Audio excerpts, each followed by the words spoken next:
Sexual harassment is an unwelcome sexual advance, unwelcome request for sexual favors, or other unwelcome conduct of a sexual nature which makes a person feel offended, humiliated, or intimidated. Workplace sexual harassment is a form of gender discrimination which violates a woman's right to equality. Organizations cannot compromise on the safety of its women, irrespective of their age or employment status. The aim of all organizations is to protect its women and provide a completely safe, secure, and dignified working environment free from all forms of harassment.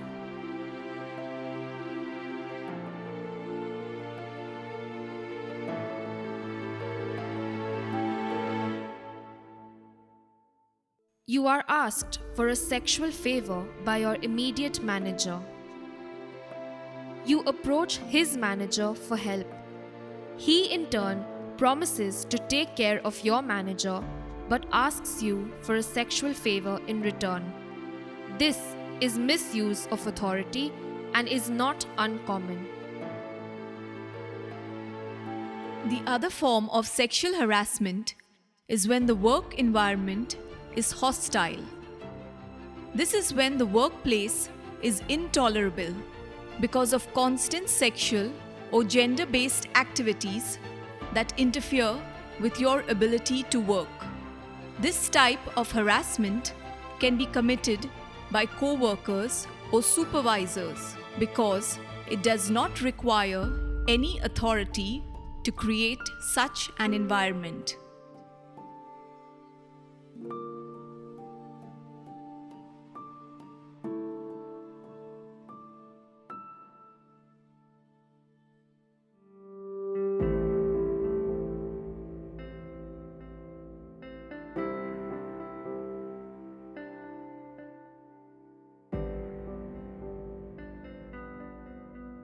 He puts his hand on yours to move the mouse on your computer.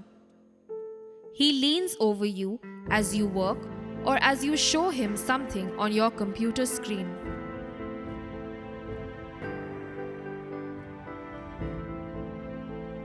He sits really close to you to the extent where there is a mild contact while you are at a meeting or in your space of work.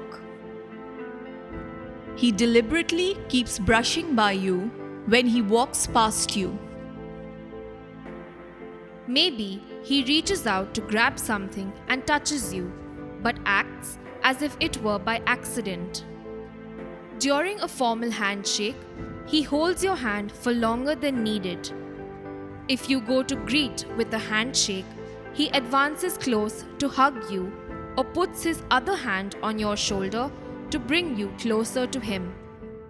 If he touches you in any way that is inappropriate.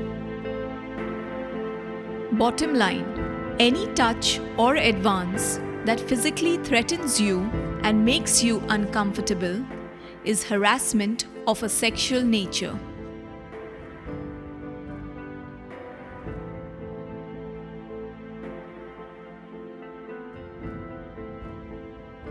Your manager or someone higher up in management asks you to meet in his office over and over for reasons that after a point are irrelevant. He spends more time talking about his personal life or engaging in non-official conversations with you. He asks too many questions about your personal life and doesn't stop even after you request him not to. He asks you out for a dinner or something that is non-official, and when you reject him, he threatens you with consequences. He insists on you accompanying him on business trips, which may not be very relevant to your job. He may ask you to wear specific clothing for business functions that you are not very comfortable with. He may behave as though he is sexually attracted to you, but playfully rather than with serious intentions. He may outright offer you a better position, an increase in pay, or simply a better job task in return for sex. While this is not physical in nature, such behavior with a sexual overtone is again harassment.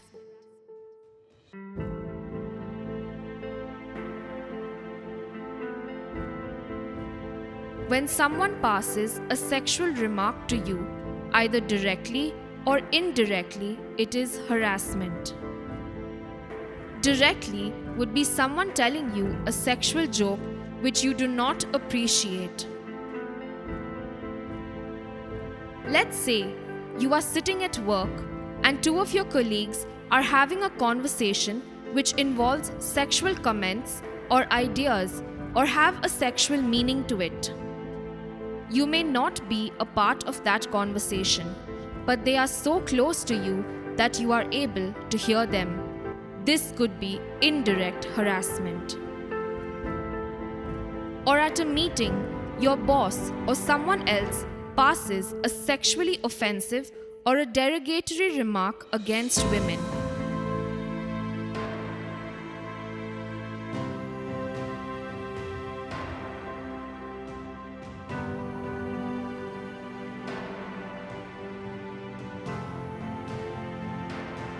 Maybe a hand gesture and other bodily gestures that have a sexual connotation. Looks at you inappropriately.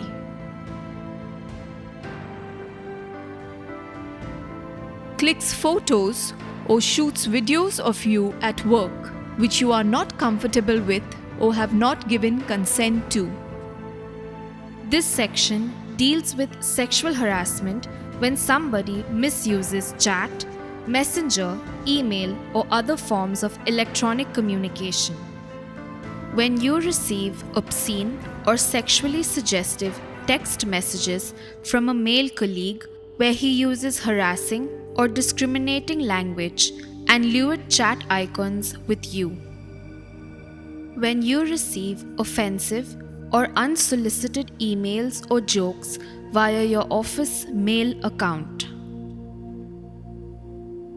When you spot sexually explicit images displayed openly as a computer desktop image or screensaver on a male colleague's computer screen.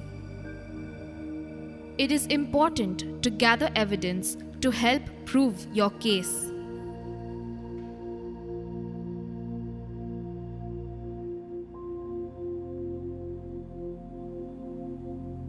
In all probability, you are being monitored.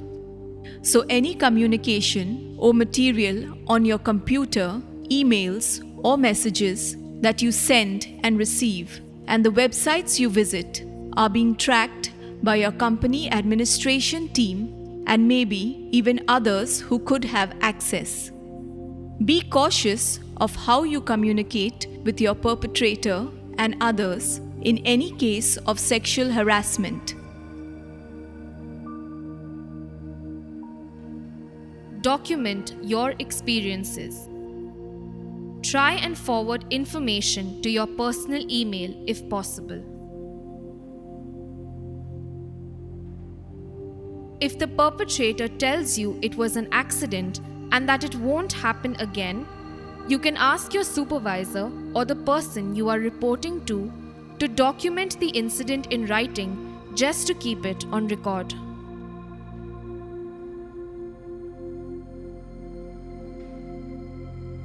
Research the company you plan to join. Review social media reviews. Check their LinkedIn profile and profiles of others who work for the company. Check employee reviews on websites like Glassdoor.